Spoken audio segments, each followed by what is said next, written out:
네, 북한이 예고한 대로 장거리 로켓 발사를 강행하면서 국제사회를 위협하고 있습니다. 네, 북한이 결국 로켓 카드를 꺼내들게 된 배경은 무엇인지, 네. 또 이번 장거리 로켓의 종류와 위력은 어느 정도 수준인지, 그리고 우리 정부와 국제사회는 앞으로 어떤 초강수의 대북 제재를 두고 있을지에 대해서 전문가들 모시고 이야기 나눠보겠습니다. 네. 이 시간에 전옥현 전 국정원 1차장님 와 계시고 고유한 동국대 교수님, 김철우 한국국방연구원 연구위원 세 분 모시고 이야기 나눠보겠습니다. 어서 오십시오. 네, 어서 오십시오. 자, 먼저 발사 시점에 대해서 좀 얘기를 좀 해봐야 될 텐데요. 당초에 8일부터 25일까지 길게 잡아 놓으면서 16일 김정일의 어떤 생일에 맞춰서 그 전에 발사가 이루어지지 않겠냐 했는데 다소 급하게 좀 이루어지게 된 것 같습니다. 어제 이제 다시 입장을 바꿨죠. 7일로. 굳이 오늘로 당겨 발사한 이유부터 한번 짚어보겠습니다. 차장님, 말씀해 주시죠. 제가 보기에는 이제 공교롭게도 오늘이 딱 설날 바로 하루 전날입니다. 그렇기 때문에 우리 한국과 우리 중국에서는 일단 축제일 아니겠습니까? 그래서 네네. 축제 무드로 들떠 있을 때 이렇게 발사를 한 건데 그만큼 이제 북한이 미사일을 발사하게 되면 한국을 비롯한 국제사회가 이제 대북 제재를 더 강화해야 된다. 이런 압박 수위가 상당히 높아질 것을 조금 신경을 써가지고 네. 그러니까 축제 분위기에 이번 미사일 발사를 함으로써 대북 경계의심을 좀 이완시키고 또 이 제재 수위를 높여야 되는 제재 압박 요원도 이런 축제부에서 분위기하고 같이 이렇게 물타기 하고 네네. 이런 고도의 심리전적 전략이 주로 작용한 거 아니냐 이런 생각을 하고 싶습니다. 네, 위원님, 일각에서는 이제 유엔의 대북 제재 수위를 좀 본 후에 어떤 명분을 갖고 난 이후에 발사할 것이다라는 전문가의 어떤 그 예상이 많았었는데 그거에 불구하고 뭐 그런 건 필요 없습니다. 이를 쐈는데 뭐 이렇다 보면은 국제사회에서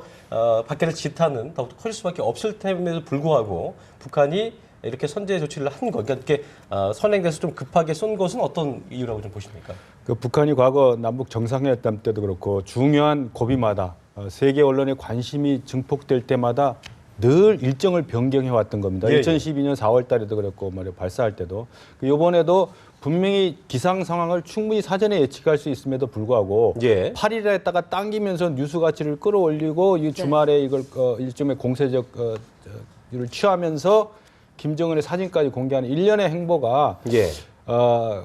그냥 뭐 기상 상황이나 뭐 김정일 생일을 고려하는 이런 거보다는 네네.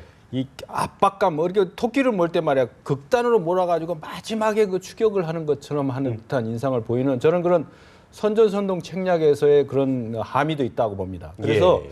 북한이 늘 그 긴장의 끈을 놓치지 않도록 하면서 말이죠. 오늘 더군다나 휴일이고 하는 이런 여러 가지를 고려했을 때 이 모든 그 기획 도발의 주역이 나 김정은이다라는 것을 국제사회에다 알리고 그리고 또 중요한 거는 국제사회가 포괄적이고 강력한 제재를 할 수 있는 공조의 시간을 최대한 단축하면서 예. 압박 공세를 취하는 김정은식 이미지 공세 요소도 상당히 있다 이렇게 봅니다. 네. 제가 이제 한 가지만 추가 말씀드린다면요. 네네. 앞에서 두 분이 아주 좋은 분석을 해주셨는데 한 가지만 더 한다면은 이번에 시기를 이렇게 땡긴 것은 불과 한 달 만에 바로 이제 미사일 발사했지 않습니까? 네네. 실험을 한 것은 중국과 러시아가 이번에 핵실험에 대해서도 제재에 대해서 상당히 소극적인 게 아주 분명하게 드러났지 않습니까? 그래서 이번에 추가 미사일 발사한다 하더라도 유엔 안보리 결의안에 이미 추가적인 중대 제재 조치를 취한다고 합의가 돼 있습니다. 트리거 조항이라고. 네. 그렇게 있음에도 불구하고 이렇게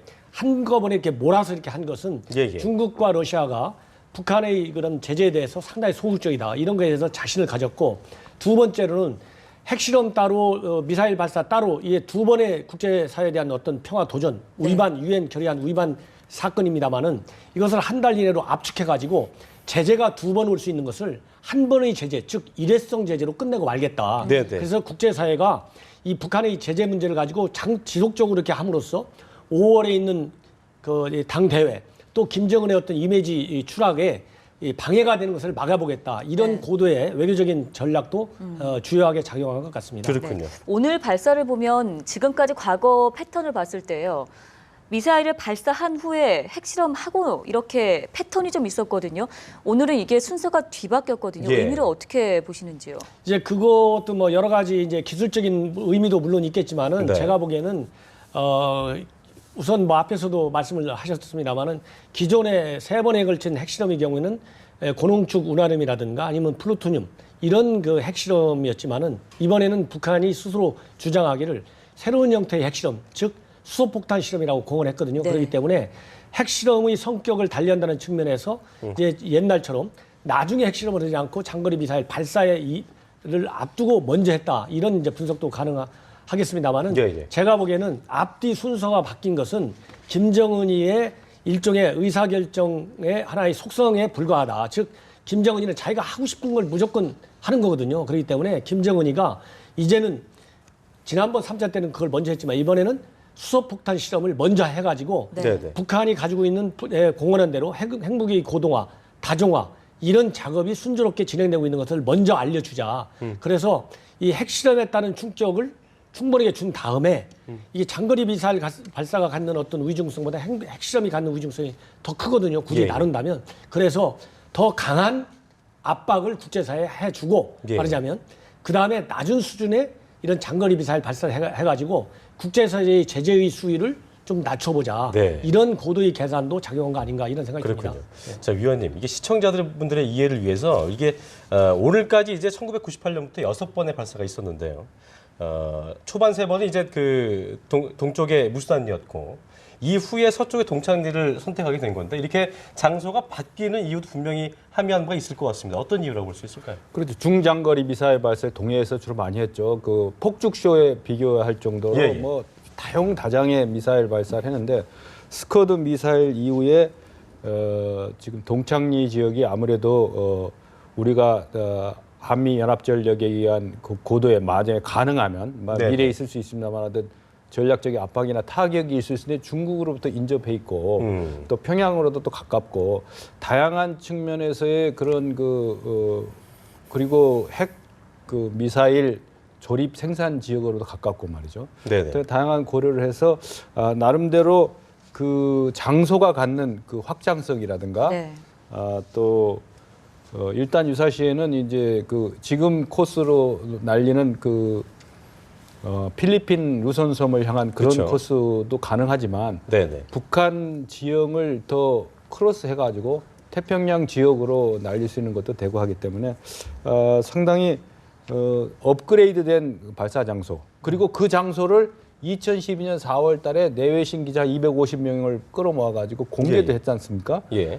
그런 측면에서 봤을 때 그것이 우리 이 안보 전문가들이 분석하는 식으로 대륙간 탄도 미사일을 겨냥한 시험이 아니고 우리는 광명성이다, 은하다 뭐 이런 등등 해가지고 평화적 지구 관측 이성이다. 네네네. 이런 것을 부각시켜서 그거 자체를 논란으로 만드는 그리고 상전의 도발 예고제도 아니고 맨날 매치에 어느 지점을 어떻게 한다라는 나름대로 회피용 명분 축적 쌓기 하는 그런 장소의 측면에서도 예, 예. 상당히 그 일본을 직접 상공을 겨냥해서 넘어서 할 경우에는 상당히 부담이 있지 않겠습니까? 그런 측면도 다양하게 고려가 돼서 동창리 지역을 했다. 그리고 또 중요한 거는 네네. 요번에 현장에서 거의 조립이 이루어지고 아주 위장막도 설치해가지고 단기간에 이루어지지 않았나 이런 측면을 우리가 유익 있게 봐야 된다. 이렇게 판단하고 있습니다. 알겠습니다. 자, 그 오후 3시에 국방부가 군사적 대책을 우리 차원에 발표한다고 했는데 우리가 취할 수 있는 군사적 옵션이라는 게 이제 여러 가지가 있겠지만 어떤 것들이 지금 상황에서 가장 실효적이라고 좀 예상해 볼 수 있을까요? 지금 현 단계에서 직접적으로 과시할 수 있는 그 군사적인 어떤 의력 시위라고 한다면은 시기적으로 곧 이제 한미 연합 훈련이 있게 됩니다. 그래서 한미 연합 훈련의 강도를 과거 어느 때보다도 더 강하게 추진할 필요가 있다. 네네. 그럼으로써 무력 시위와 무력 압박을 동시에 북한이 느낄 수 있도록 강한 그런 대북 공동 억지력을 과시하는 것이 군사적인 측면에서 우리가 북한에게 보여줄 수 있는 제재의 일종이 아니겠느냐 이런 생각이 들고요. 예. 다음으로는 우리가 지난번에도 이제 B-52 폭격기가 바로 핵실험 이후에 서너 시간 만에 바로 날아왔지 않습니까? 예, 예. 이렇게 지금 현재 이런 그 핵 억지력을 포함한 그 미국의 그 전략 자산을 이렇게 위력 시위를 하는데 이제는 이런 그 최첨단 미 이 군사 억지력을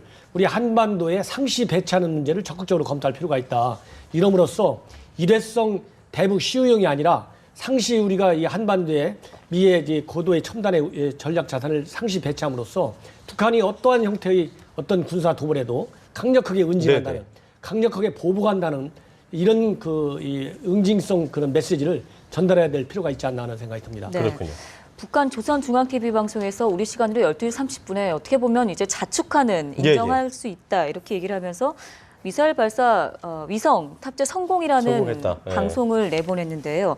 북한의 미사일 발사가 성공한 것으로 보일 때 우리를 포함한 국제사회 시선에서는 달갑지 않을 수도 있을 텐데요, 교수님. 북한의 입장에서는 어찌됐든 간에 굉장히 자축하는 그런 분위기로 방송을 내보냈습니다. 어떤 의미로 해석을 하셨는지요? 네, 그 발사 장면을 공개를 했죠. 그 김정은이 직접 그 통제소에서 지휘하는 모습이 사진으로 나갔고요. 예, 예. 그리고 이제 그 발사를 하라고 하는 서명하는 장면 그 사진도 나와 있고요. 네. 이 모든 것은 이제 김정은의 치적이라는 것이죠. 네, 네. 그러니까 그 주민들에게 핵시험의 완전 성공에 이어서 인공위성도 완전 성공했다. 결합하게 되면 핵미사일로 충분한 억제력을 갖추었다. 그러니까 뭐 지도자를 믿고 따라오라 이런 얘기겠죠. 네. 그러니까 그런 부분에서 북한으로서는 정권과 체제를 지키는 것이 가장 우선순위라고 본다면 예. 이번 성공을 계기로 해서 내부적으로는 주민들의 단합과 통치력 강화에 활용할 것입니다. 그리고 이제 곧 있을 5월 이제 7차 당대회에서도 그것을 하나의 이제 김정은 지난 4년간의 업적으로 내세울 겁니다. 물론 다른 뭐 경제적 그 인민생활 향상 부분에 있어서는 일부 이제 뭐 가시적으로 보여주는 미래 과학자 거리라든가 뭐 이런 보여주기식은 있었지만 아마 주민들이 체감하는 그런 그 경제 성장은 그렇게 많지 않았다고 봐지거든요. 네네. 그러니까 그런 부분에서 핵 미사일 능력을 과시하고 나름 북한 내부적으로 억제력을 과시하면서 체제 결속 그리고 이제 그 주민들의 어떤 그 통치력에 대한 네네. 그런 따라오기 뭐 이런 것을 강조할 알겠습니다. 가능성이 있습니다. 네. 자, 조금 전 들어온 소식인데요. 우리 정부가 개성공단에 체류하는 인원 수를 500명까지 추가로 축소하겠다는 소식이 속보로 들어와 있음을 말씀드리겠습니다. 네. 자, 오늘 북한의 발사 도발로 인해서 중국 측의 입장 변화 과연 있겠느냐, 어떤 실효적인 그 제재안에 동참을 하겠느냐, 이전과 다른 모습 보이겠느냐, 이것도 좀 그 주목할 부분인 것 같거든요. 위원님께서 어떻게 좀 예상해 볼 수 있을까요? 이번 중국이 우려를 표명했지 않습니까? 네네. 그리고 이어서 지금 오늘 유감을 또 표명했다. 그러니까 겉으로 드러난 중국 외교부 대변인이나 관계 당국의 그 수사적인 어법이나 어휘의 그 높낮이에 볼 것이 아니고 네네. 과연 중국이 판단하고 있는 전략적 그 이해관계, 전략적 북한을 어떻게 볼 것인가에 대한 변화에 그 부분에 큰 변화가 없다. 그러니까 우리는 우다해를 평양으로 긴급 파견한 날 이미 국제사회에 통보했지 않습니까? 네네. 그러니까 경고하러 간 거라고 우리가 wishful thinking, 낙관적인 기대 섞인 그 기대를 했는데 거기서 말 맞추기를 했을 가능성도 있다. 그게 이제 아니라고 보시는 거죠? 그러니까 아니고 우리가 일정 부분 유엔 제재에 동참할 수밖에 없지나 우리 진정은 이거니까 하여튼 하던 대로 계속하고 우리끼리는 그렇게 얘기를 했고. 육잠 회담 예. 할 수도 있다라는 예. 그런 것까지를 포함한 이 독재 공산주의 체제의 그 외부로 표출되는 것보다 물 밑에서의 고도의 기만 술책 이런 것도 우리가 봐야 된다는 겁니다. 그래서 그 미중 관계 큰 틀 속에서 군사적 대립 날을 세우고 있는 상황에서 과연 중국이 또 중국 군사위원회 그 핵심 멤버들이 네. 군사적 측면에서 시진핑에게 어떻게 조언을 했을 것인가. 중장기적으로 봤을 때 이 사태가 결국은 중국의 국가안보 이익에 부합될 수도 있다라는 그런 판단을 조언했을 수가 있다. 그래서 일단 외교적으로는 그 협조하는 추세를 모양새를 취하되 내면적으로는 적당히 사고 치는 사람이 있으면 트러블 메이커가 있으면은 네네. 결국은 방법은 육자회담밖에 없다. 그리고 육자회담 의장국은 우리 중국이다. 예. 이런 과거의 패턴을 답습하는 게 가장 그 안전한 그 선택이 아닌가. 네. 이렇게 중국이 판단했을 수 있다. 이렇게. 네. 4차 핵실험 이후에 우리 정부는 이전과 다른 강력한 제재를 주장해왔고 오늘 박근혜 대통령의 발언에서도 필요한 모든 조치를 취해나갈 것이다 이렇게 얘기를 했습니다. 그렇다면 앞으로 우리가 취할 수 있는 강력한 외교적인 측면에서는 두 분께서 어떻게 생각하시는지 저희 짧게 듣고 자, 얘기 1분 마무리하겠습니다. 안쪽으로는 좀 얘기 말씀해 주시죠. 우리 정부는 독자적으로 제재할 수 있는 것이 많지 않죠. 왜냐하면 네네. 이미 5.24 조치가 진행 중에 있고 또 뭐 금강산 관광도 중단된 상황에서 유일하게 남아 있는 것이 개성공단인데 앞서도 보도 나간 것처럼 체류 인원을 줄이는 정도밖에는. 그래서 결국은 이제 안보리를 통한 그런 그 국제사회 공조를 통한 제재, 거기에 주력할 수밖에 없을 것 같습니다. 네. 자, 지금까지 북한 미사일 발사 관련해서 전옥현 전 국정원 제1차장 그리고 고유만 동국대 교수 그리고 김철우 국방연구원 연구위원과 함께했습니다. 오늘 말씀 고맙습니다. 네, 세 분 고맙습니다.